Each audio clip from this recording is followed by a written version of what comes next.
If you're interested in public policy, governance, or research, then today's opportunity is for you. The National Institute of Public Policy NIPP at the National School of Public Policy NSPP has announced its 5th internship program starting from December 8, 2025.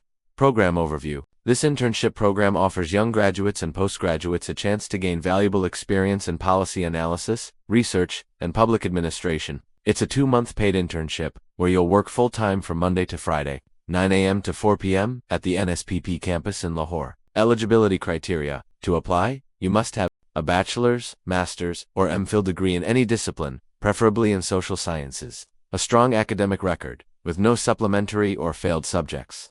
A full-time commitment during the internship duration, whether you're a student of political science, economics, sociology, or management. This program is your gateway into the world of policy and governance. Application process. To apply, send your short bio, CV, and academic transcript via email to nip.internship@nspp.gov.pk before the 10th of November 2025. Make sure to use the subject line, 5th Internship 2025. Your name? Only shortlisted candidates will be contacted, so prepare your documents carefully and submit on time. This is an excellent opportunity to work closely with policymakers, researchers, and professionals shaping Pakistan's governance and policy framework. Don't miss this chance to learn, grow, and make a meaningful contribution. Apply today for the NSPP 5th Internship Program 2025 and take the first step toward a bright future in public policy.